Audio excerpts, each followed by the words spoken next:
Can you dig it? And now, a next-level moment from AT&T Business. Say you've sent out a gigantic shipment of pillows, and they need to be there in time for International Sleep Day. You've got AT&T 5G, so you're fully confident. But the vendor isn't responding, and International Sleep Day is tomorrow. Luckily, AT&T 5G lets you deal with any issues with ease, so the pillows will get delivered and everyone can sleep soundly, especially you. AT&T 5G requires a compatible plan and device. Coverage not available everywhere. Learn more at att.com/5G network. Sucker! Live from Houston, Texas, and around the world. Join the 6-time World Heavyweight Champion, 2-time WWE Hall of Famer, and WWE NXT announcer, Booker T. Booker T. Alongside his right-hand man, the BOAT, Brad Gilmore, as they discuss everything from inside the ring to the backstage and beyond. It's time to get your champagne wishes and caviar dreams. Welcome inside the Hall of Fame. Now, can you dig that?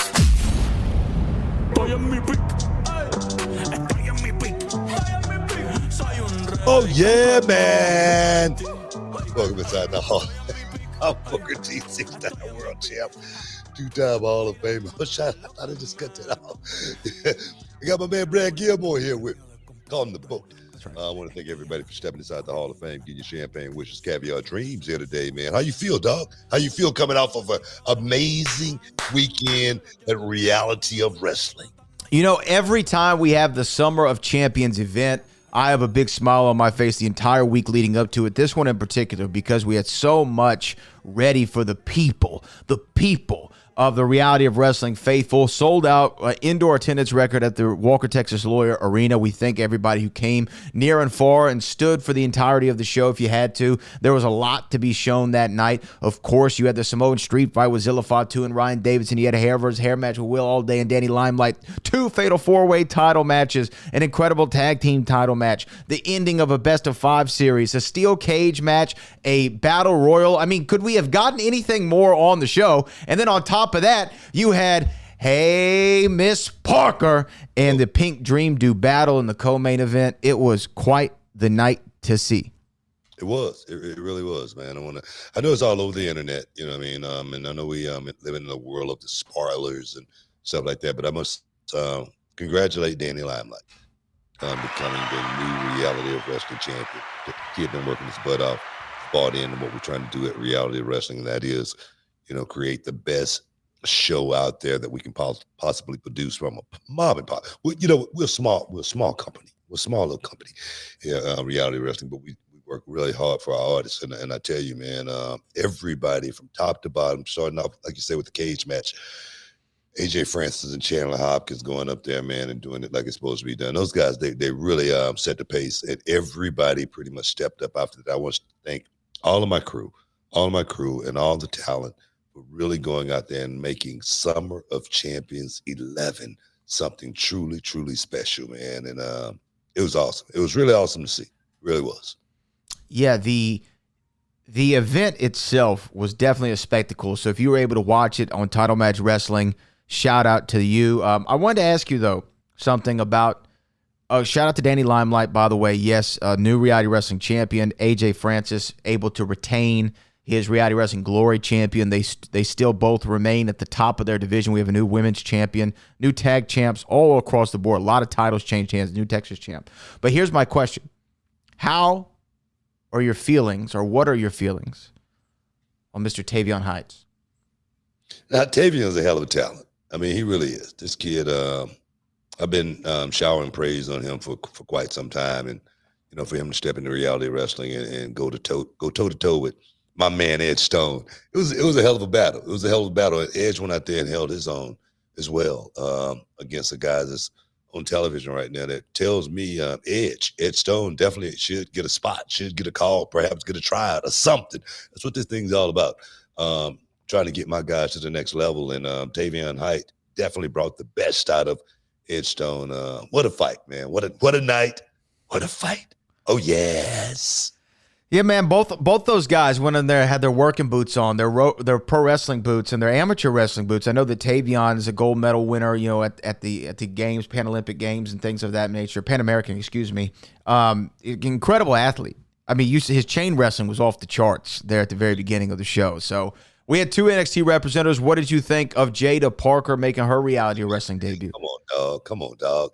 Jada Parker sold the building out a week prior before the show. What are you talking about? Good. I'm talking about getting Jada Parker back again. As well as special guest Jey Uso. Some photos that was out there, so it ain't no secret. One of reality wrestling's finest, one of the originals. Jey Uso made his presence known at reality wrestling, and it was really, really cool to see the kid come back and just talk to the young guy. He was one of those kids once upon a time, and now he's a former world champion. Can come back and talk to these young guys about what it takes to get to that next level, but more importantly, what does it take to stay at that next level? So I want to thank Jay, main event Jey Uso, for showing a little love to reality wrestling. 4 letters, 1 word. Yeet. It was great. It was great to see him. You know what I love, and I hope this isn't going too behind the scenes, but Jay sat there and watched the whole show. From literally just found him a chair in front of the monitor, watched the whole show, and was giving advice and notes to everybody who asked for him, and was giving feedback to anybody who asked for him. And a few people who didn't even ask for it, he would call them aside, like, hey, this is what I saw. This was good. Do this, do this. It was really a treat to have him there. And this is a guy, like you said, not only a former world champion, won the world title this year at WrestleMania. This is a recent, huge success story, and it was cool to see him at Reality of Wrestling. And like you said, Jada Parker in that co-main event, phenomenal. She was telling me after the show book, she was like, y'all gotta get me back down here. Y'all gotta get me back down here. Y'all gotta get me back down here. So I'm putting you on the spot. Are we gonna get Jada Parker back at Reality of Wrestling? Look, man, of course, without the shadow of a doubt, we're going to be bringing Jada Parker back as soon as we possibly can. Like I said, she went out there and did her thing, and that didn't take a whole lot. When Jada just walk out the curtain, she's done her job. She's done her job. The rest is just icing on the cake, I think. You know what's so great though? She seems so comfortable. And had such a confidence and a swagger about herself there. And, that's an away game for her. This isn't the NXT system. This isn't something that she's done before. I don't believe she's ever had an indie quote-unquote date or a non-WWE date, we'll put it that way. First time. And she seemed so at ease out there. Like she owned the Walker, Texas Lawyer Arena. And that was a really cool sight to see for somebody who'd never been in an environment like that. Yeah, man. I'm gonna put a question. Do the Road Nation want to see someone like Sol Ruka? What about that? Watch these comments light up. Just watch it. I'm just putting it out there right now. Do the Road Nation want to see Sol Ruka at the Walker Texas Lawyer Arena doing? Maybe for one of our bigger shows, though. You know what I mean? Sol is definitely put herself on the map. She's highly touted right now as far as one. Perhaps being able to make that crossover to the main roster and do it from a perspective, effortlessly. Yeah. So let's see if we can do something. But it's so many guys. There's so many guys and girls down in NXT that I want to get to reality wrestling. Tavion Heights, I've been talking to him he talked to me at least about 3 months ago. He was like, man, Book, you got to get me in. And I tell you, it's so many young guys, so many young girls trying to get down to reality wrestling just to get outside of that system, like we were just talking about Jada Parker's first time, coming down and being able to perform, having, someone like Stax down, to get a chance to come out and get out of that environment just for a minute, So for me, I'm loving it. Hank and Tank, winning their first championship at reality of wrestling, and seemed like that was the spark that lit the flame for those guys. Seems like it does. Yeah, I'm serious. You know what I mean? So for me, I'm loving the crossover appeal that we're having with the NXT roster. Confirm or deny a rumor for me. There's a rumor that everybody in the NXT locker room is on the list because they want to come to Reality of Wrestling. That's the rumor. That everybody in the locker room has gone up to the powers that be and said, hey, can you get me at Reality of Wrestling? I don't know if that's true or not, but that's what I heard. I don't think that's a rumor. I'm serious. All of those guys, man, all those girls, they want to come to Reality of Wrestling. just get a piece of the action, a little bit of the champagne wishes, a little bit of caviar, baby, but I love it. I love it. More importantly, I love the chance I get to work with these guys, get a chance to, give us some feedback. I want to see Jada Parker, crash that glass ceiling and go to the next level. Facts. I know she has everything it takes to be a major star in this business. And what I like about her even more now is after her coming in reality of wrestling, me having a chance to really get up close and personal and like really help her with her training and what she's going to need to do to actually make that switch. And because I say it all the time, there are levels to this game. Your storytelling has to be on point. I said it once, I said 1,000 times. Shakespeare, Romeo and Juliet, Phantom of the Opera. It's all that, but it's very intense, and it's so many steps that you got to take to actually be not just good, but great. And I want to see somebody like Jada Parker really step up and show the world how good she can be. I mean, just think about it. She's only been in the thing for a few years. Yeah. A few years. So that tells me how far she can go. You know what I mean? So my thing is, let's just roll the dice. You want a slice? You got to roll the dice. You know what I mean? If you want a slice, you got to roll the dice, baby. Little Nipsey Hustle, baby. Little Nipsey Hustle there for you. Here come the bounce back. You gotta have a little bounce back. Sometimes I'ma act bizarre. You know what I mean? You gotta have a little bit in you. Nobody gotta have no bizarre in them. The hell are you talking about? You don't need no bizarre? What are you talking about? We gotta take a break. You're in the Hall of Fame, baby. Stick around. We'll be back in a minute. Fellas, listen up. It's about Brad Gilmore. Y'all know me. I've called championship fights. I've rocked sold-out arenas, and I've even debated the merits of time travel with Doc Brown himself. But today, I'm talking about stepping into the bedroom like you're walking into WrestleMania. Main event energy only. Oh, yeah. And if you're ready to level up, let me introduce you to Blue Chew. Blue Chew is the original brand offering chewable tablets with active ingredients that help stronger, longer-lasting erections. Think of it like you're giving your downstairs a locker room speech and a protein shake. We're not talking about average. We're talking about legendary. Look, I know a guy, let's call him B-Ran, who tried one of those Blue Chew tablets and nearly had to change his jeans and his mailing address. It's like his meat telescope made contact with a higher power. Said his junk dropped a mixtape. Just one bass note for 37 minutes and it slapped. It's not sex anymore. It's a superhero origin story. The Girthinator rises. Coming soon to a bedroom near you. Because this isn't just about performance. It's about legacy. Or should I say it's about third legacy. So, if you're ready to take your game from meh to monumental, head over to BlueChew.com and discover your options. And here's the hookup. You get your first month of Blue Chew free. That's right. It's free. Just use promo code BOOKER at checkout and pay only $5 for shipping. That's it. Join Blue Chew's mission to upgrade humanity one thrust at a time. Use promo code BOOKER. Big thanks to Blue Chew for sponsoring the podcast. Visit BlueChew.com for more details and safety information. And use that promo code BOOKER. Oh, yeah, brother. Can you dig it? Houston, get ready to rumble with the Hall of Fame on ESPN Radio. That's right, Booker. We're bringing the heat Tuesday through Friday right here on the Houston airwaves on 97.5 and 92.5. We've got the exclusive scoop on wrestling, boxing, and everything in between. Join us for the smackdown of sports talk and don't miss a moment of the action. The Hall of Fame. Now, can you dig that? Sucker! Welcome back inside the Hall of Fame, baby.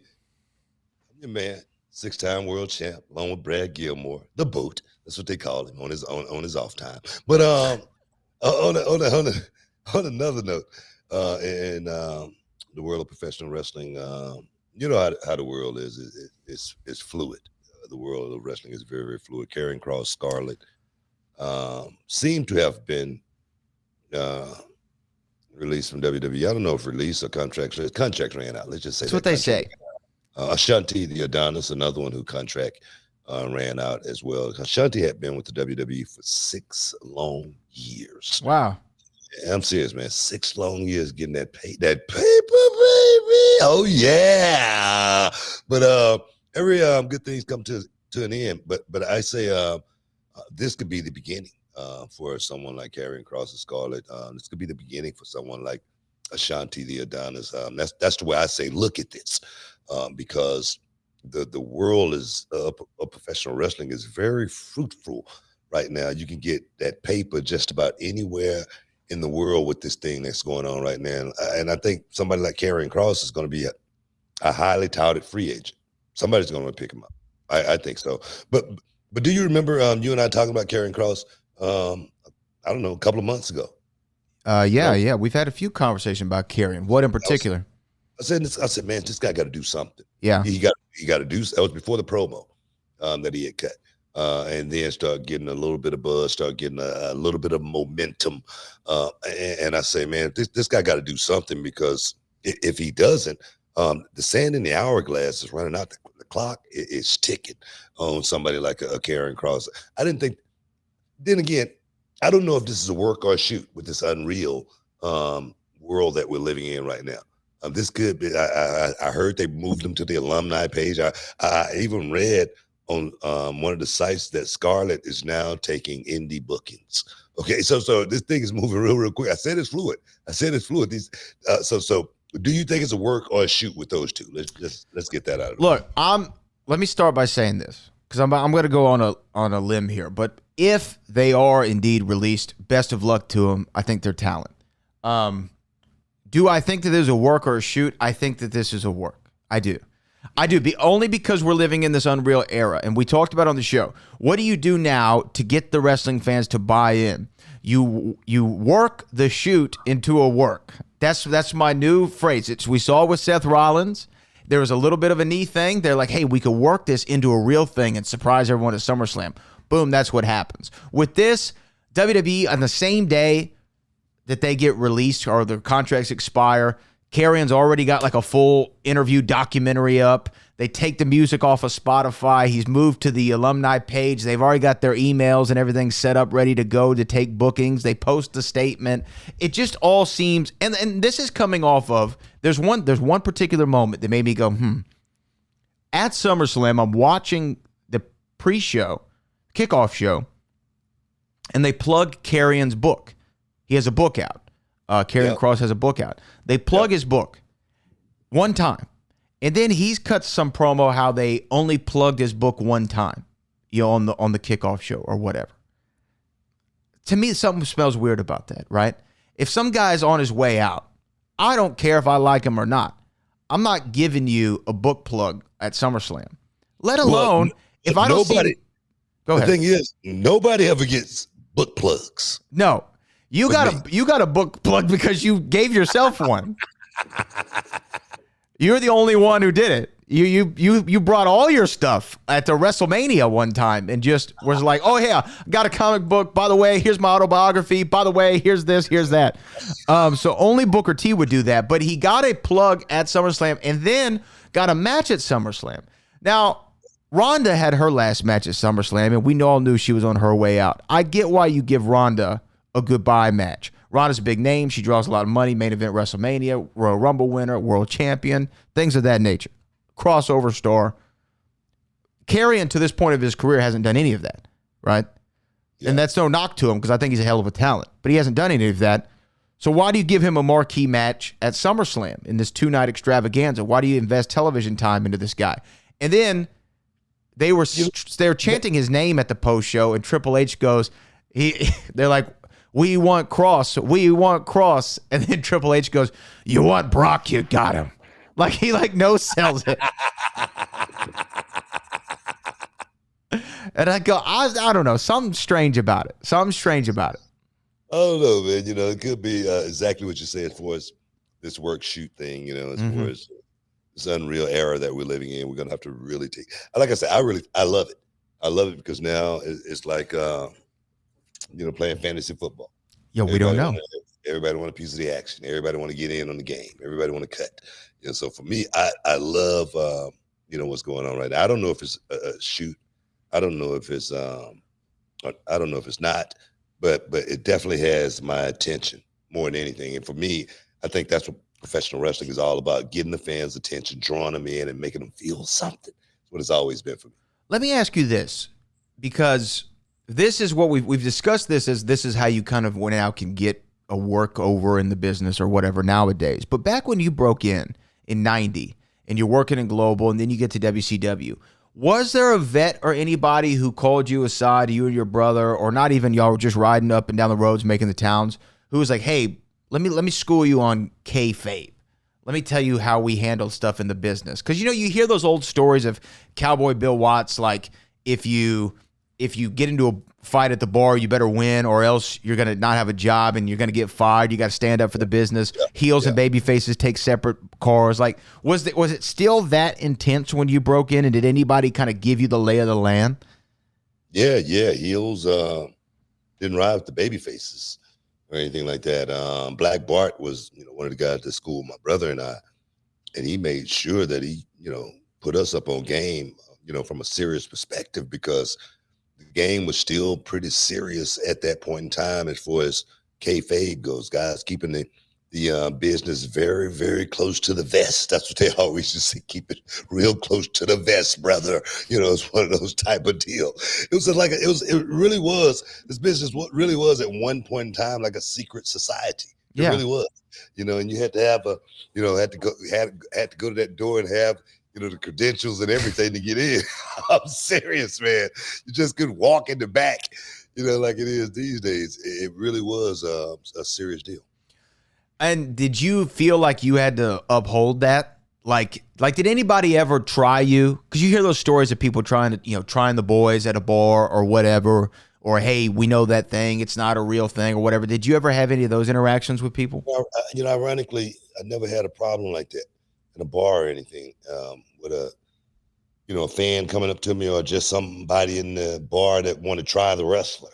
And I always thought it was because of the way I worked on television, because I always had the knack and the notion that you could tell a man who can handle himself. You could just look at him. Facts, yeah. So for me, I always, put myself in a position where people had to question, whether they really wanted to try me or not.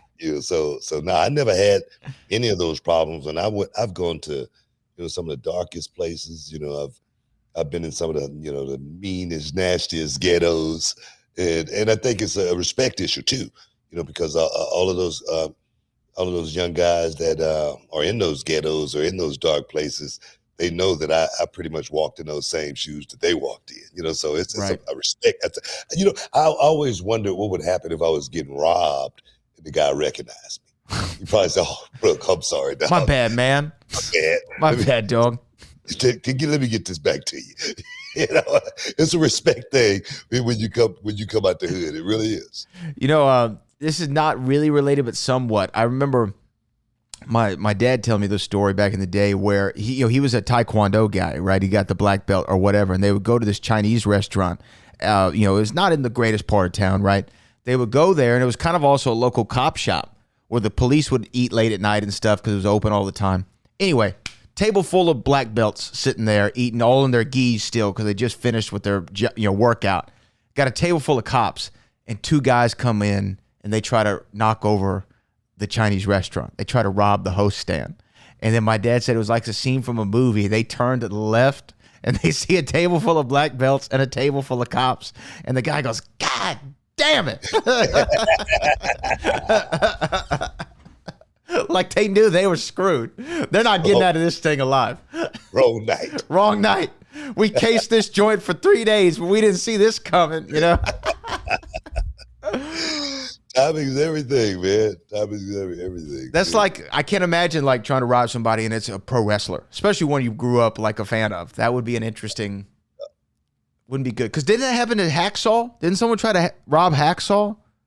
And he just trapped him or something That was like that. that was not too long ago. Right. Yeah. It was a couple years ago. Years ago. Yeah. Heck yeah. Hacksaw had to put that lumber on him. He put the squeeze on him. Oh man, the business is serious, man. I was looking at an old clip where a guy ran in the ring and the hunter actually freaking gave a back suplex and started putting the boots to him. And I was like, man, you don't want to. I know I've whacked a couple of fans, tried to run in the ring and stuff like that before, man. That's the fun side of the business. Especially that was before all the internet. I never thought You can get away with it a little bit this better. much about a wallet, but I got Ridge another wallet story has on the way completely back. changed the game. Stick for me. around, guys. Before You're in this, the I Hall of was Fame. We'll carrying be back around in a that minute. old school leather wallet. It was falling apart. It was bulky and jammed from receipts from like 1996. Even though I was only 4 years old, it looked like I had a cheeseburger in my back pocket. But with Ridge, it's sleek, it's strong. It holds up to 12 cards plus cash and is made from premium materials. I'm talking aluminum, or as my folks across the pond say, aluminium, carbon fiber, titanium. This thing is like the superhero of wallets. And y'all know I love my gear. I gotta be sharp, I gotta be clean. Ain't nobody dope as me. I'm just so fresh. So yeah, I'm so fresh and so clean. And I also need to be functional. So this is what is huge for me. This wallet has RFID blocking tech, so nobody's stealing your info while you're walking down the street. That's peace of mind. And check this out. Mine is made of carbon fiber, but they have 50 colors and styles to choose from. It's the last wallet you'll ever need. And with Ridge's lifetime warranty, it's not just hype, it's real. Right now, Ridge is running their huge Memorial Day sale. You can get up to 40% off at ridge.com/booker. That's ridge.com/booker. Don't miss their biggest sale of the year. And when they ask how you heard about them, make sure you tell them you heard them right here on the Hall of Fame podcast with Brad Gilmore and Booker T. Hey, and don't forget, support the show and level up, baby. You know, life always doesn't wait for a payday. There's been times where I needed some gas money, groceries, or even grab some last-minute tickets for a big night out, and payday, it was still days away. That's why I love talking about the game-changing app like EarnIn. EarnIn is the app that lets you access your pay your way as you earn it, and up to $150 a day with a maximum of $750 between checks. There's no interest, there's no credit checks, there's no mandatory fees. It's not a loan. This is your money. Just download the EarnIn app, add in your work info, and you can start accessing your pay right away. You can even leave an optional tip to help support the app for everybody. Then, any money you access plus any tip is simply paid back from your next paycheck. So imagine this. Your daughter's school shoes are on sale, but payday's not until Friday. Well, with EarnIn, you don't have to wait. Or maybe you got a surprise dinner plan with someone special. Don't put it off. That's the kind of financial momentum that EarnIn gives you. Millions of people are using it. I wish I had EarnIn back in the day when I first started it out, especially when you're trying to balance bills, gigs, and unexpected stuff like a vet bill or even car repairs. So download EarnIn today. That's EARNIN in the Google Play or Apple App Store. And when you do, type in Hall of Fame under podcast when you sign up. That's Hall of Fame under podcast. It really helps the show and helps you get paid when you need it most. EarnIn is a financial technology company. It's not a bank. Access limits are based on your earnings and risk factors. Standard cash outs take 1 to 2 business days. Expedited transfers are available for a fee. Tips are voluntary and don't affect the service. Available in select states. Terms and restrictions apply. Visit earnin.com for full details. Make EarnIn a part of your financial routine and join over 4 million people using it to turn any day into payday. It's your money. Take control of it with EarnIn. Oh, yes. Welcome back inside the Hall of Fame, man. Talking about incidents that's happened, in the ring, out of the ring. But I remember one time I was leaving the ring. It was after a match. This kid, I don't know how old he was, but he ran up to the rail and he spit on me, and it was like a loogie. It just got me good, man. And I ran so hard and I hit that kid. He went about 4 rows. I was just freaking enraged. It was a house show, right? So got to Monday and I got called into the office, actually not to the office, but the TV truck. And they go, Booker, did you have an incident this weekend? I go, not really. I mean, it was, and nothing really happened, and it was this the incident, and they pulled it up, and it was about 10 cameras, 10 TVs, I mean. And they played it, and they showed me run up, and I hit that kid, boom. And I couldn't say anything. I was totally busted. And I don't know, I think they had to pay that kid off and give him tickets, lifetime tickets, or something like that. Wait, get me out of this situation. Hold on. I have so many questions. Okay. This was a young kid, or this was like 18, 19, 20? He's like maybe 16 or 17, something like that. So but I didn't know. I didn't know how old he was. I just knew it was a person. And then I realized after, it was, a younger kid. You weren't sure. And you know what? 16, 17, 18, he get tried as an adult. You know what I mean? So that's all we care about. It's so hard, bro. And when you say you hit him, you punched him? You hit him with your shoulder? I punched him. I whacked him. I literally had a running start, and I bang, and he went flying. Wait, how do you know it was him? You saw him do it? Yeah, I saw him do okay. it. Yeah, I saw him do it. And you were walking like up the ramp side, or where were you? I was walking up the, straight up the, the aisle. Mm-hmm. Yeah, they had the barriers on both sides. They had like those big barriers they have now. They just had regular barriers. And I was just walking up the barrier, and man, he just came up and bang, and he got me with a good one. In your face? In your body? Yeah. Oh, in your it face. It was all over. It was Nah, yeah, he had it coming.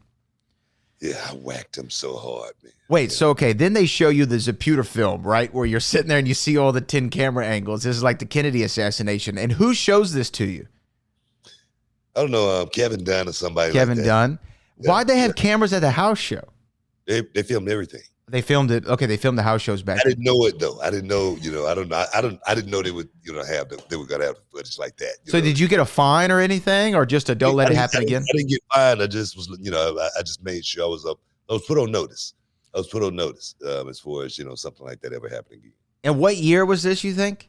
That was shortly after I just got there. Man, you know what? It's kind of in some ways, it's kind of an incredible achievement that in that first year they didn't take you out. You know what I mean? I almost got fired my first year because I ended up hurting Stone Cold my first night. You hurt Steve the first day. Break his back. You broke his back. You knocked the fan out 4 rows back. Also, I hit the security guard so hard, tore his ACL. The first night. Too many Red Bulls that night, obviously. You hit a kid in the face and sent him 4 rows. And then for your first Mania match, they pitch you a hair versus hair match, and you tell them to go to hell. So I don't know why they didn't go like, what do we see in this guy? Hell of a talent. Man, Earl Hebner said that to me one day, man. I don't know. I don't really see anything in this guy. I really don't. And I'm saying that's what he said before he ever met me. And then we were on the road one time, and he goes, "Now I see why they hired you." Wow. I appreciate that. Yeah. And Earl's been around for everything, Earl, he's one of my favorite people in the world. Earl Hebner is one of my favorite people in the world. And I swear to God, he goes, man, before I came there, and he really didn't know why they hired me. And then after we was on the road, he goes, now I see why. So that was a huge mark for me right there to just get Earl Hebner's respect, from a talent's perspective. I remember going to Dave Hebner once when he was like one of the guys who used to, you can get tickets from. And one time I just came from WCW, and I went to Dave Hebner, and I go, hey, Dave, can I get some tickets for the show tonight? Because the WCW, I can get, I don't know, 10, 20, 30 tickets. How many they wanted? You know what I mean? And I asked Dave, he said, how many you need? I say, 10. He goes, brother, we sell tickets here. I go, well, can I get 2? Give me 2, brother. I'll take 2. They can be nosebleeds. That's okay. Oh, man, I'm serious, man. The Hebner brothers, man, always been good to me. You know, I wanted to ask you about house shows and just this. I was thinking about it over the weekend, actually, because WWE has significantly cut back the number of house shows. I mean, I think by like 80% or something like that. A lot of house shows are gone. And when you hear that at first, you think, oh, man, that's great for the boys. You know, they got more time off. They can rest their bodies, relax, and recuperate. And then I started to think, is that a good thing for the boys? Because you have less time between matches. Say you come out and you're doing just Raw because you're only working one show a week, and you do Raw and all you do is a promo, and you hadn't had a match in 3 weeks, and then you got SummerSlam that Saturday, and you're really not, your timing might be off. You might get gassed real quickly. I mean, you don't have those reps to where when y'all were doing the house shows, and let's say you were working whomever that for that pay-per-view, Kurt or Eddie or whoever it might have been, y'all had time to kind of work each other, stay in rhythm, stay in shape, kind of get, the callus built up, the ring rust off. Do you think it's good or bad overall, the cutback of house shows for the boys and girls themselves? Yeah, it's a double-edged sword. It's Yeah. good and bad, and in so many different ways. I mean, I look at the question. It's been posed for so many years. Do guys need an off season? I don't think we're gonna have an off season, but having give guys and girls a little bit more time off, I think that's a good thing. Being able to spend a little bit more time with your family, that's a good thing. But the boys are gonna have to still be able to balance. That time off. Time off is your worst enemy. That's what they're gonna have to balance more than anything. I was listening to one of the girls just talk just last week. It was an article on one of the sites talking about that they need more reps. They need more reps because they're coming out there on television and they're not prepared to actually go out there and perform at their highest level because they've been sitting at home. Not preparing. Preparation is the only luck you're ever going to have. So for me, I think from that perspective, it may hurt them. So that's something that they're going to have to do. They're going to have to figure out how to balance that, how to actually still figure out how to get reps in, even though they're at home. I don't know. Come to reality. The guys in Houston, they can come to reality wrestling. Come to row, baby. And they can get reps in all week long. You know what I mean? So for me, I think they're going to have to figure out how to try to find some balance as far as that go, because the injury is going to rack up when you don't have as much time in the ring. Like you say, that callus, having time to heal is just not a good thing in this business. It really isn't. People question us being on the road the way we were back in the day, but I'm gonna tell you right now, I don't think I could have been off and then came out and performed at my highest level, not totally being in the zone throughout. That's just me. No, I think there's some real credence to that, because I was also in the WWE Unreal show. They kind of chronicled the aforementioned Jey Uso's rise to the WrestleMania top. But one of the things that they were talking about, like Triple H and everybody, was like, hey, man, you can't gas out as quickly, right? You got to be able to, have your better gas tank. And then I was thinking, man, like for a guy who's just getting put into that main event position and who's worked in a tag his whole life, and now you're taking house shows away from him, like that's kind of a difficult muscle to be able to work without having the ability to work. Do you know what I mean? Like when you came out of a tag with your brother, it had to be a little bit of an adjustment as far as the cardio goes, because 12 minutes in a tag, y'all split that. But 12 minutes in a singles, that's all you, bro. I mean, you can look at it that way, but for me, I don't know about Jay, but for me, I relished it. Yeah. I didn't care how long I was out in the ring. Put me out for 30, 45. It don't matter. I used to tell the guys in the locker room that they couldn't blow me up. They couldn't blow me up. I'm not going to blow up. I got a gas tank that's unlimited. And I went out there one night on a house show with Scott Norton. I drank 3 Red Bulls. Good God. And you punched 2 teenagers. I jump rope for maybe 30 to 40 minutes. And then I went out and I worked that dude, man, Scott Norton. He blew me up in like 5 minutes. I came back in the back. I was throwing up in the garbage can. And Chavo Guerrero walks by me and he goes, "Hey, Book, you okay?" And I look at Chavo and I go, "Too many Red Bull." We got to take a break. Stick around here in the Hall of Fame. We'll be back in a minute. Hey, what's up, Nashville? It's your man, Booker T, 6-time world champ, 2-time Hall of Famer. Wake up, man, and get in the ring with the Hall of Fame. Every Saturday morning, book at 8 a.m. We're coming to you live on 102.5 The Game, Nashville's home for sports talk. We've got the knockout conversations, the legends, and all the sports insight that you crave. So check out Booker T and Brad Gilmore every Saturday morning on 102.5 The Game. Now, can you dig it? Boom, you're back in the Hall of Fame, baby. What, man? I was reading something here. D'Angelo Brown said he thought it was Kurt Angle that blew Booker T up.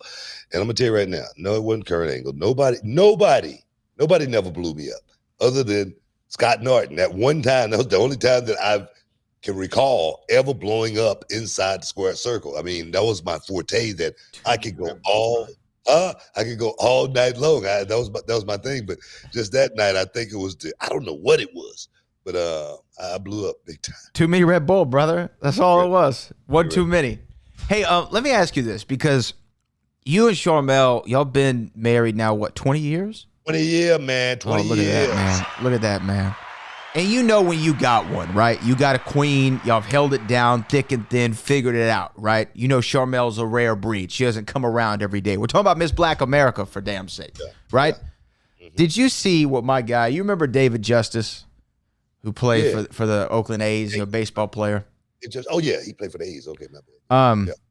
Great baseball player in his time. Justice, he was with Halle Berry back in the day too, right? That's what I'm about to ask you, because yes, he was on All the Smoke podcast, which I love. Stax, Steven Jackson, and his co-host there, and they were talking about Halle Berry, right? And David Justice said this, that he didn't enjoy the time he had with Halle because this is his quote: "She don't cook, clean, and she don't seem motherly," so he couldn't continue the marriage, is what he says.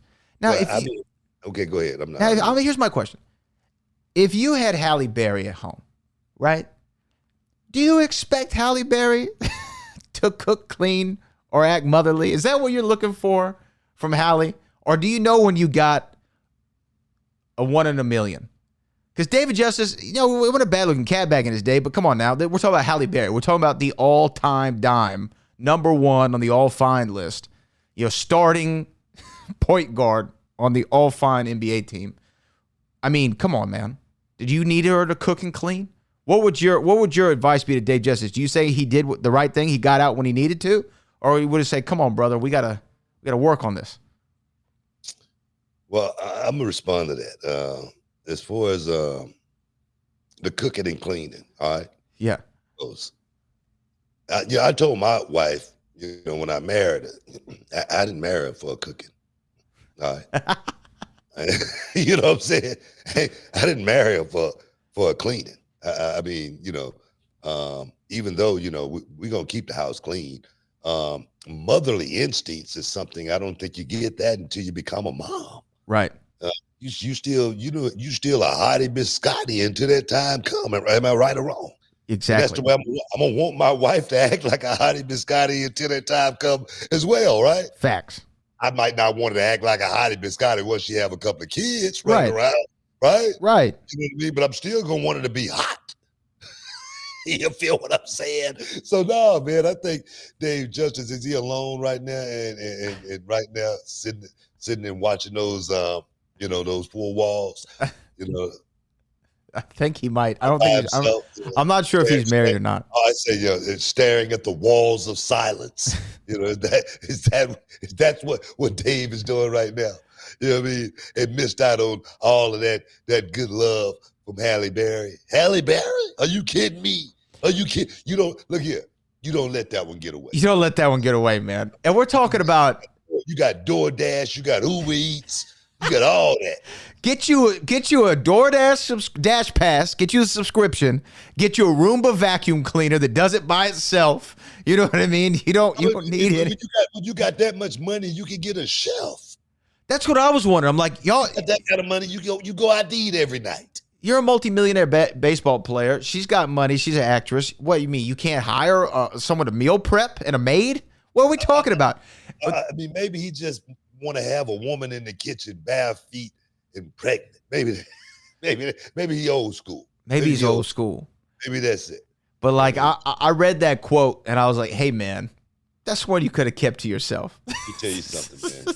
I'll tell you, you don't want a woman that can cook for you. All right, you don't want that, because the only thing she gonna do is try to cook enough meals for you so you can get fat as possible, so nobody else will look at you. So I'm gonna tell you right now, I'm serious. That's true. That's true, dog. That's true. I'm serious. Charmel right now, you know, she go down and whip it up in the kitchen every now and then. But I'm not looking for no gourmet meal from Charmel. And you know what? I'm not gonna worry about no gourmet. You know what? You think Charmel and I've been together for 20 years and it's been all about the cooking in the kitchen? No. You feel me? You feel me? So no, man. Happy wife, happy. Don't you think Dave should just kept that to himself? You know what I mean? No, he missed out on a lot, man. You know, if you know, marrying Halle Berry, I'm not saying, you know, those two was meant for each other or anything like that, but having a woman like Halle Berry, I don't think you can go wrong with that move at all. I'm serious. That's a come up. Yes. That's being an overachiever. Yes. Okay. For anybody. No, that's just me. I'm just saying. Yeah. I could be wrong. You know what I mean? But I'm an overachiever. Yes, you are. So I know my place. Yes, you are. Yeah, yeah. And you know what? Like, again, shout out to him. This is 93 Halle Berry, too. I mean, this is like prime time. Smoking hot. Oh, man. Smoking. Everything. Oh. Everything. Yeah. Oh. Yeah. I mean, this Flintstones. Yeah. You know what I mean? Still smoking hot. Oh, she's still incredible. Incredible. You see Halle Berry. It's like Halle Berry, Salma Hayek, J-Lo. No matter how old they get, they still look great. They still Sign them up. Great. Sign them up. Sign them up. Sign them up.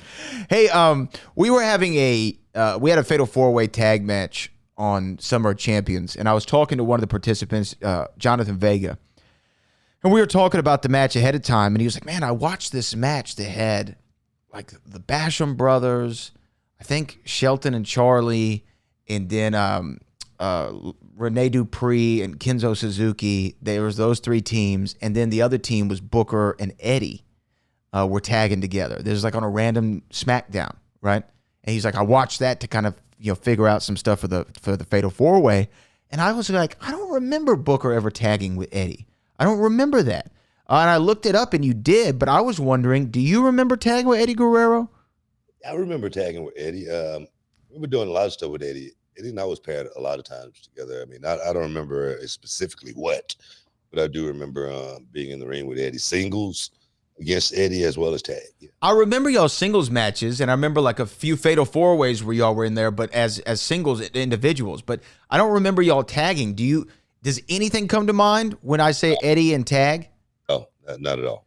You know, I know people obviously give Eddie the flowers that he deserves, but until you go back and watch him, you know, I mean, as a kid, I loved Eddie, but when I watch him as an adult, I'm like, wow, this guy was amazing.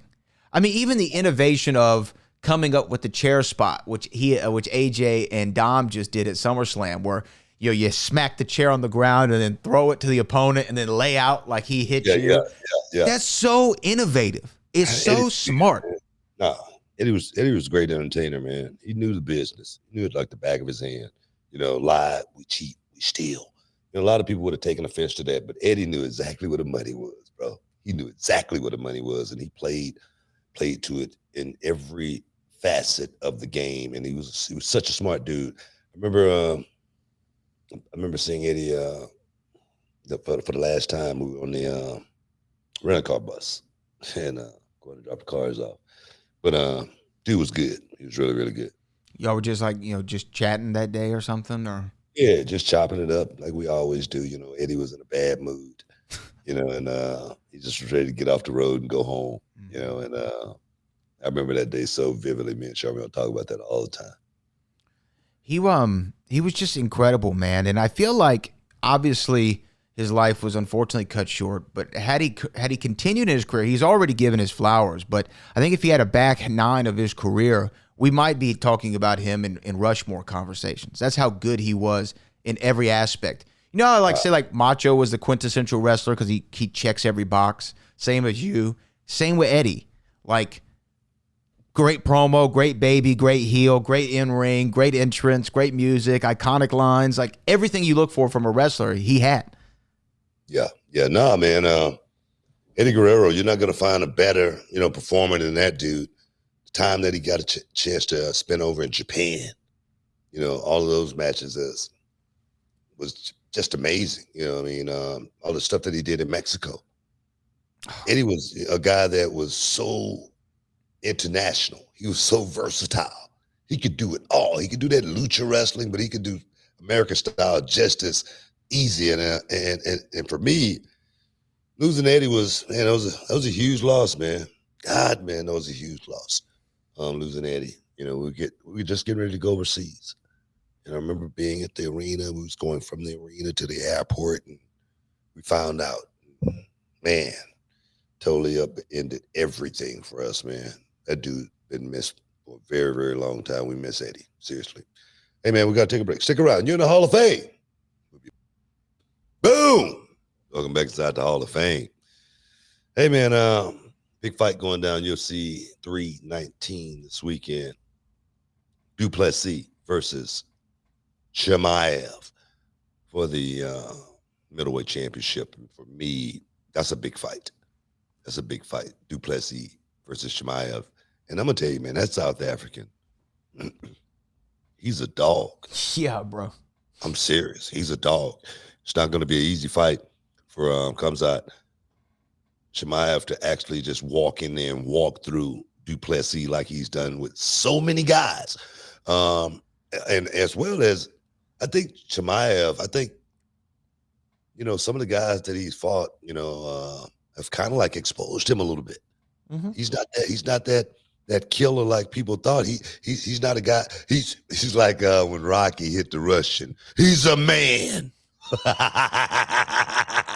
So for me, I'm definitely looking to see how that fight play out. What about you? Yeah, I mean, Dricus du Plessis is phenomenal. And I think Chimaev, obviously he came to prominence during the pandemic era when they were in Abu Dhabi and he had like all those fights in a row and very close together.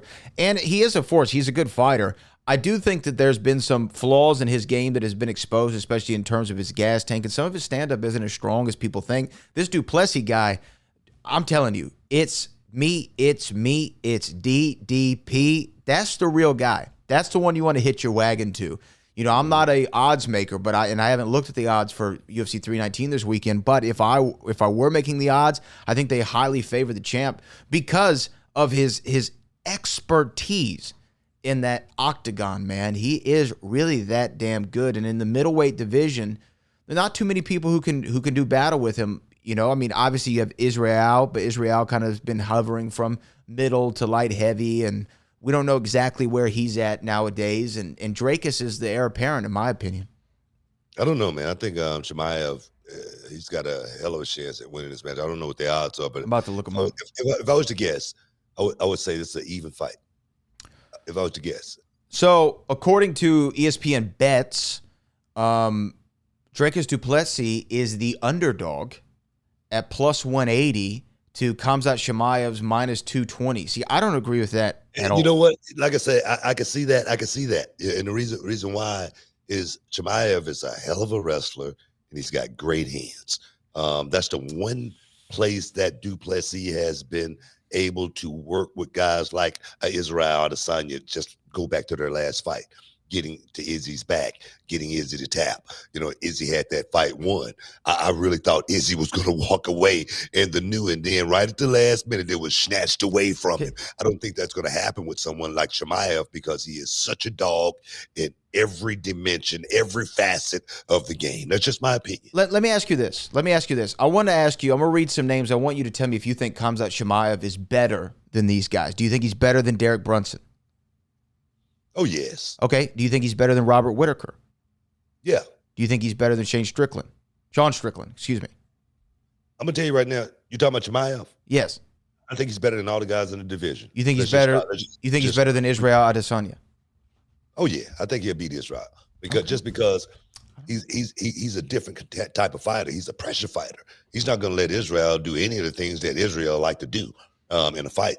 I think Duplessis got a much better chance than anybody in the division at beating Chimaev. I really do.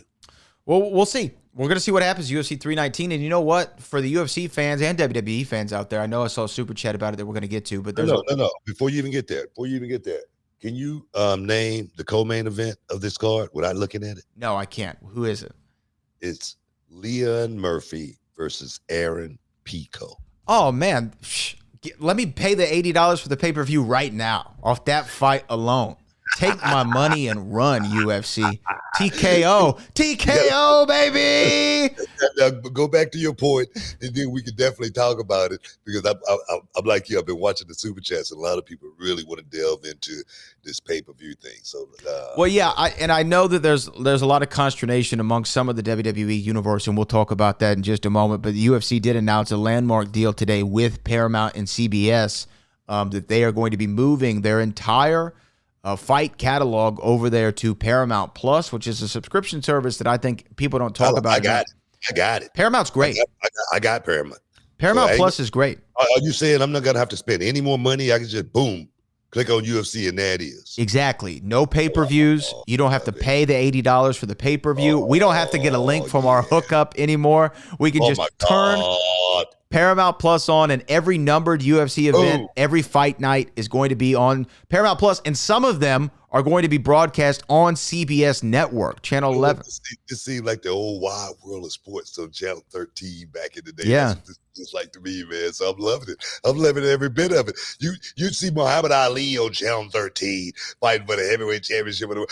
I'm loving it. I'm loving it. Well, for me, this is a smart move from the UFC from several different ways. Because of the advent of streaming services and what WWE and TKO have done with their premium live events on Peacock and before that the WWE Network, the pay-per-view model as we know it has been diminishing year over year. UFC has been able to keep up with that. However, 12 shows a year at $80 a shot, it's quite a bit of money, man. We're talking about $1,000 or more for UFC shows a year. The average person isn't going to be able to keep up with that, especially with the way that inflation goes and the bacon. How much is the bacon at the supermarkets, brother? We can't afford it anymore. So I'm going to have some bacon and eggs rather than watch a UFC pay-per-view. So if I can go over to Paramount Plus, which I think is like $7.99 a month or something like that, and I could have access to the UFC library, the fight nights, and the numbered events, it's a no-brainer for me as a UFC fan. I can do that. Paramount finna try to cover the world. That's what they're getting ready to try to do. Well, Paramount is also the home to all those great shows from Taylor Sheridan, which are the Yellowstone spinoffs, Tulsa King, Landman, those kind of shows. So they have a lot of great content over there, and adding a sports package is so great. Smart. This could definitely be a game changer. Definitely could be a huge game changer for UFC fans as well as, just fight enthusiasts in general. This could be a huge game changer because a lot of guys would sit back and not watch those pay-per-views because they cost money. Now, that they're on, if you're a fight enthusiast and it's a fight on, you're going to want to check it out. I was just watching sumo wrestling the other night. I'm serious. On one of the channels, man. So if it's some action going down, I want to be a part of it. Well, think of this too. Like if I told you the fight card, Dracus Duplessis, Khamzat Chimaev, hey, that's a fight that I'd want to see. And then like you said, do you know what else is on the card? And I go, hey, what else is on the card? Well, the co-main is for the featherweights, Leon Murphy versus Aaron Pico. I go, oh, know what? I'm going to find the highlights on YouTube after. I'm not paying for that. You know what I mean?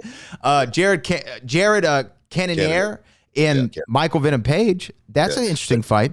That's a very interesting fight. You know what I mean? Venom, definitely is a guy that's highlighted. Maybe that, maybe that should be the co-main. That feels more like a co-main to me. I mean, it does to me also. I mean, I don't know where Aaron Pico and Leon Murphy come into play yet. I mean, I like Aaron Pico. He's a guy that's been fighting in the UFC for quite some time. Is he a guy that's ever going to be champion in the UFC? That's another question. I like Aaron Pico too, but it reminds me of there's a Tony Rock, Chris Rock's brother. He has a bit where and this is his verbiage, but he says like, he said, big difference between black people, white people. Black people can can end any sentence with like that, and y'all know exactly what you mean, right? And he said, like, I like that guy, but I don't like him like that, right? And so Aaron Pico, I like Aaron Pico. I don't like him like that. I don't $80 like him. I don't $79.99 in HD like him. Heck no. I might Paramount Plus like him. Yeah, exactly. Yeah. But I don't like him like that. He's a good guy, but so is my next door neighbor. So is your next door neighbor. He's one of those type of guys. But no, man, I think definitely it's going to change the name of the game for the UFC. I really do. And again, like you said, Wide World of Sports back in the day, to be able to turn on a fight card and it be on Channel 11, CBS, everybody can watch it. Everybody. You got a subscription service or not, you can watch the UFC in a big card and a big fight. Think about what that does, not just for the audience. It's a benefit to the audience, but it's a benefit to the UFC because the sport is going to continue to grow. This is a $7 billion rights deal. $7 billion. They just paid more for the rights to the television programming than WME paid to buy the UFC. Long-term deal. Yeah, that is an amazing deal for the sport. It's incredible what it means for the UFC. Like I said, it's definitely going to change the whole name of the game as far as people watching the sport. Like you say, people are going to be watching it that perhaps wasn't fans are going to become fans now just because it's so accessible to them. So for me, I like the idea. I like these big money moves too, man. So it make me feel like reality wrestling can get a piece of this action. Oh yeah, and get one of these 7-figure deals and jump on Tubi or something like that on one of these channels. So I'm just trying to will it to fruition. It's gonna happen. It's gonna happen. So for me, man, I love these big money moves. For me, it's all about that paper, baby. Oh yeah. Stick around, guys. You're in the Hall of Fame. We'll be back in a minute. Boom. Welcome back inside the Hall of Fame. Just talking about this big UFC merger and whatnot. All this money that's about to get made around here. Speaking of UFC, I remember last time I saw Ronda Rousey. It was after her last match in the WWE, right? Corey Graves and I and Ronda Rousey, she was on the rental-car bus, another rental-car bus story. And Ronda got off. Her stop came first. And boom, she got off and she started walking away and she was like fading away, out into the light. And I go, what's crazy, Corey reminded me of this about a month ago. He goes, I said, there she goes, as she walks out of our lives forever.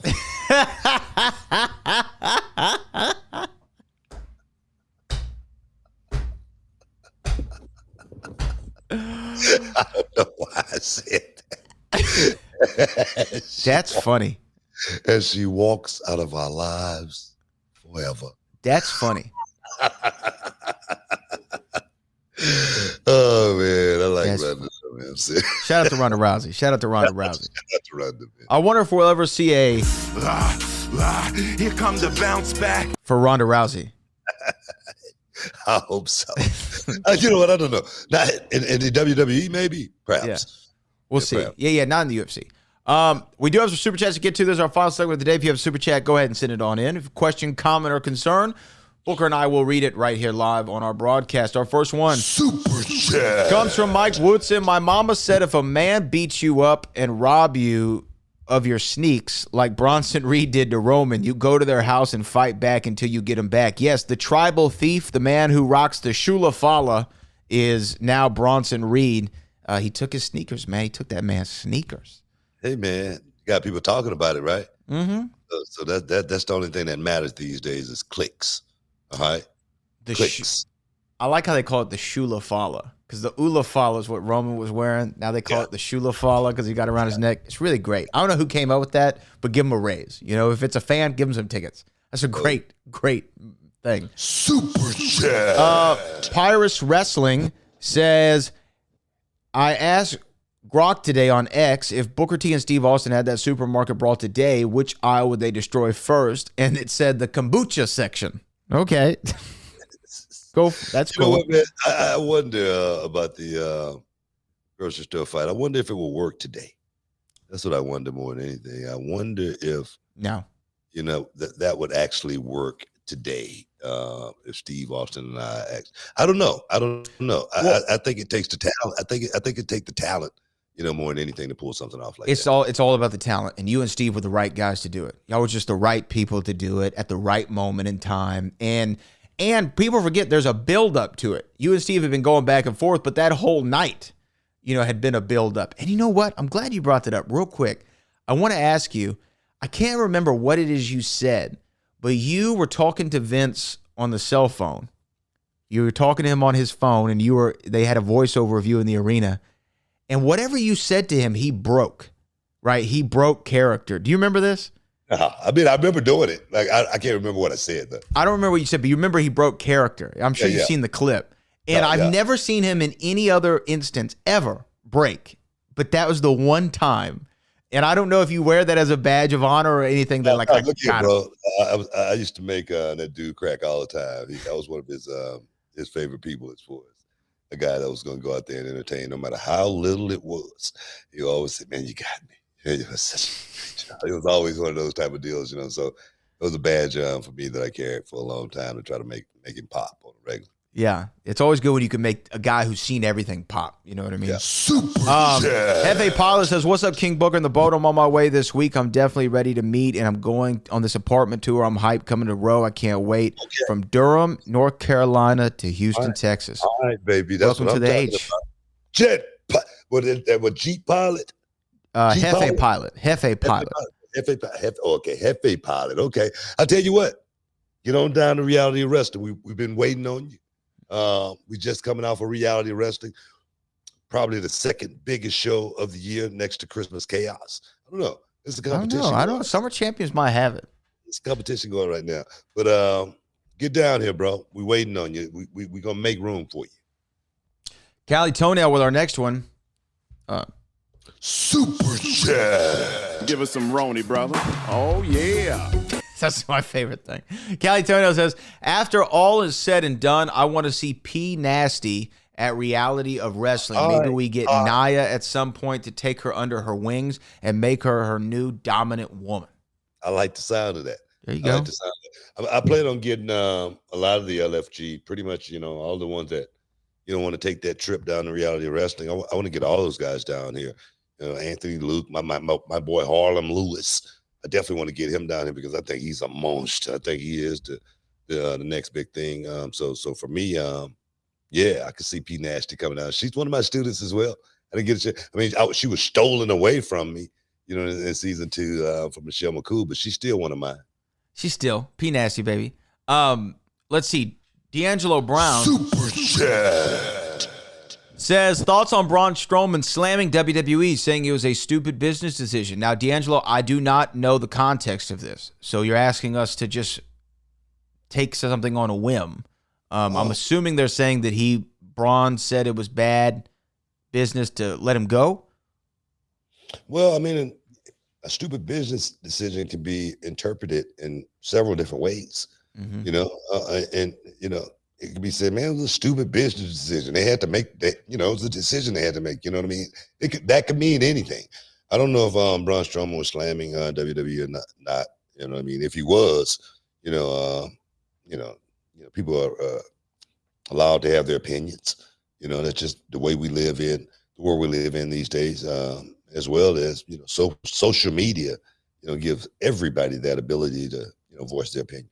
Yeah, I mean, I see him saying it. He said because someone made a stupid business decision, but I don't know what he's replying to. So it's hard for me to ascertain a certain vibe of what he was trying to say. D'Angelo also comes back and says, how do you guys feel about the mixed reaction to the PLEs going to ESPN, especially the fans that's complaining about the prices? Here's my thing. WWE announced this week that all premium live events are going to ESPN and their direct-to-consumer platform. If you have certain cable subscriptions, this service will be free to you. So some WrestleMania, SummerSlam, all those shows will be free. That does not include the NXT premium live events. I'm not sure where those are going to be housed moving forward, if those are going to be on ESPN or not. Select shows will be broadcast on ESPN and sister networks in a linear traditional model.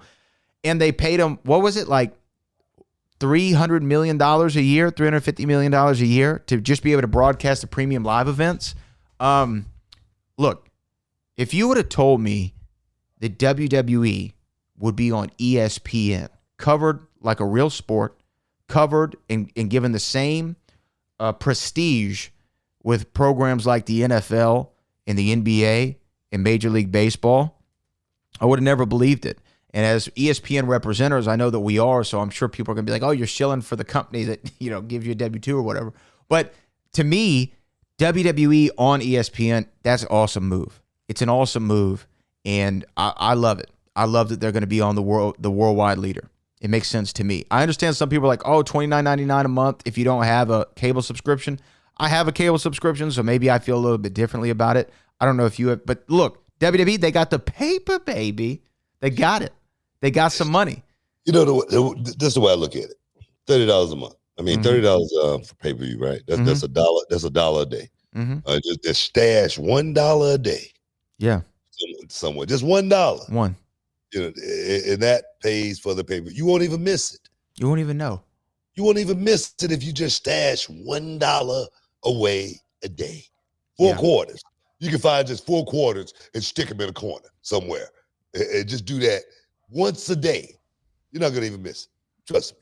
And Trust me. Callie Tonell backs this up and says WWE on ESPN, $30 a month. People consider that high, especially when there's no PLE every month. On the flip side, all MMA on Paramount will be free with subscription. Well, Callie, just to correct you, it's not free with a subscription. You're paying for the subscription. So it's not free inherently.